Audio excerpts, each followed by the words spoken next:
അങ്ങനെ ഉത്തര മലബാറിലെ തെയ്യക്കാലത്തിന് സമാപനമായിരിക്കുകയാണ്. വളപട്ടണം കളരിവാതുക്കൽ ക്ഷേത്രത്തിലെ തിരുമുടി ഉയർന്നതോടെയാണ് മറ്റൊരു തെയ്യക്കാലം കൂടി വിടവാങ്ങുന്നത്.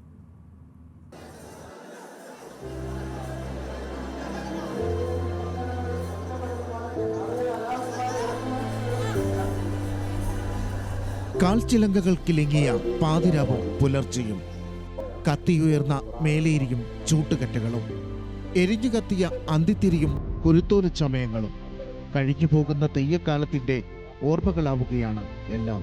കണ്ണൂരിന്റെ ഹൃദയവികാരമായ മറ്റൊരു തെയ്യക്കാലം കൂടി വിടവാങ്ങുകയാണ്. മണ്ണിൽ ഉറഞ്ഞാടിയ ദീപങ്ങൾക്ക് ഇനി വിശ്രമകാലം. വളപട്ടണം കളരിവാതുക്കൽ ക്ഷേത്രത്തിലെ തിരുമുടി ഉയർന്നതോടെയാണ് ഉത്തര മലബാറിലെ തെയ്യങ്ങൾക്ക് സമാപനമായത്.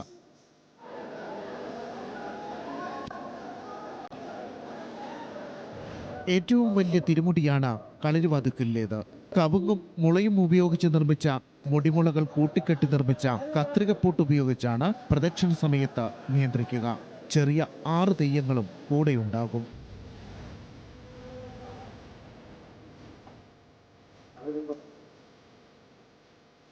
കണ്ണൂരിന്റെ മുക്കിനും മൂലയിലും ജാതിമത ഭേദമന്യേ മനുഷ്യരുടെ ഒത്തുചേരലിന്റെ വേദികളാണ് തെയ്യക്കാവുകൾ. എണ്ണിയാലൊടുങ്ങാത്ത തെയ്യക്കോലങ്ങൾ ഈ നാടിന്റെ സംസ്കാരത്തിന്റെ മുഖങ്ങൾ കൂടിയാണ്. പോരാടിയും നന്മ ചെയ്തും ജീവിച്ചു മരിച്ചവരും ചതിത്തിയിൽ ജീവൻ വെടിഞ്ഞവരുമൊക്കെ ദൈവക്കരുക്കളായി പുനർജനിച്ചെന്നാണ് തെയ്യത്തിന്റെ അടിസ്ഥാനം.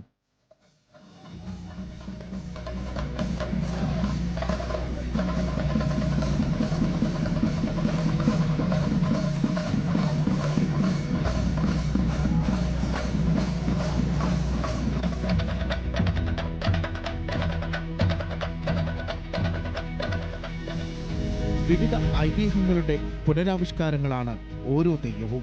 മഞ്ഞക്കുറിയും ചെത്തിപ്പൂവും പ്രസാദമായി നൽകി അനുഗ്രഹം ചൊരിയുന്ന തെയ്യങ്ങൾ കണ്ണൂരിന് വിശ്വാസത്തിന്റെ മാത്രമല്ല സംസ്കാരത്തിന്റെയും ഭാഗമാണ്. ഇനി തുലാം 10-ന് അടുത്ത തെയ്യക്കാലം ആരംഭിക്കുന്നതുവരെ കണ്ണൂർ കാത്തിരിക്കും.